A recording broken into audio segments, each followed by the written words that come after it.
You can't pick 94. Give me another night that you are reminded of when you look back. You can't pick, and this game will last for a lifetime. You can't pick that. Oh, I can't pick that one. Wow. That's that's a tough one. In the modern quote unquote Madison Square Garden, which was built in 1968 or opened in 1968 and has been redone, remodeled, and updated a couple of times. 5 goal performance by Mika Zibanejad always comes to the forefront. Stefan Matteau, Game 7 against the Devils. That to me has always been the best playoff series that I've ever been around, and never had the thrill of broadcasting. That's hockey. Basketball, I was the statistician on the New York Knicks radio network in 1970 when Willis Reed limped onto the court in Game 7, hit two shots, went off, didn't play again, and Walt Frazier led the New York Knicks to the NBA championship, their first NBA championship. I was there. I was doing the stats.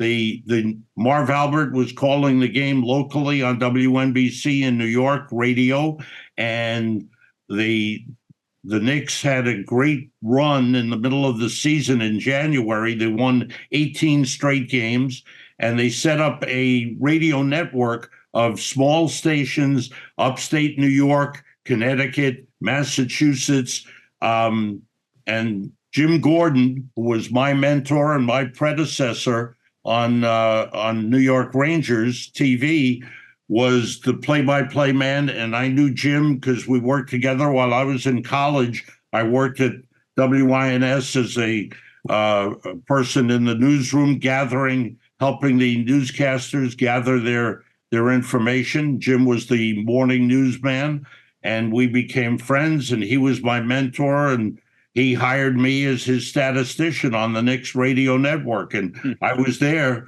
when the Knicks won the NBA championship, and that's one of the great moments of all time. I worked with Jim Gordon too. I was actually a young producer for Hockey Night in the old days. They assigned a Canadian producer to every time a U.S. team came to Canada, and I was the guy I was the low end of the pole, so all the guys wanted to stay in Toronto, so I got shipped to Montreal. And I did a lot of games with Jim and Bill Chadwick Yes. In that secondary position at the Forum, and was there for the '79 run. Jim was one of my. I can honestly say he was my idol in broadcasting because he could do it all. He was a morning newsman. WINS radio went all news in the early 60s, and Jim, I got hired while I was in college in 1966, and I would watch Jim do the morning news. His shift was from 5 a.m. to 1 p.m. He'd finish his shift, he'd leave, he'd get on a plane, go to wherever, Detroit, Chicago, Boston, and do a New York Knicks game. He was doing Knicks basketball at the time on WOR television. He'd do the game, he'd fly back and sleep in the lounge. He'd get 3 hours or 4 hours sleep, get up and do his newscast again. And I marveled at what he could do. He had a great voice, great knowledge. He later went on to do Giants football on radio. He was the news director at WNEW radio in New York, and I just thought he was great at what he did. His work ethic was tremendous, and it was great to work around him. And he taught me what it was all about. And then, as I mentioned, being his statistician, what did he do? He knew that I wanted this to be my career, and he's doing the games on the radio. He's doing the Knicks games, and we get to halftime, and he would turn to me and say, "You know what? these are your stats. You read them on the air. And that was Wow. my exposure Wow. on the network. He let me do the stats at halftime and the stats at the end of the game. And I worked for one of the stations in Connecticut that was on the network, and they had heard me. So when I applied for a job, they knew who I was because they had heard my name on the Knicks radio network. And again, I can't thank the late Jim Gordon enough. He guided me to this career, and I'm very fortunate to have known him and to have idolized what he did.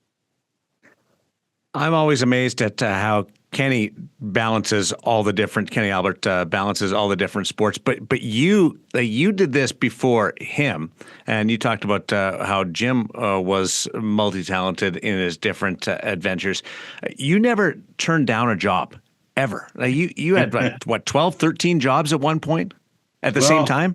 I don't know if it was that many, but it goes back to what I said earlier. Never say no. Right. Yeah. And I tell young people who talk about it, who want to go into broadcasting, be knowledgeable. Don't limit yourself to one sport. You may love hockey, you may love baseball, you may love golf, whatever it is, but be able to get experience. What happens when you apply for a job? The first thing they want to know, and you know this, John, what experience? Where have you worked before? What have you done?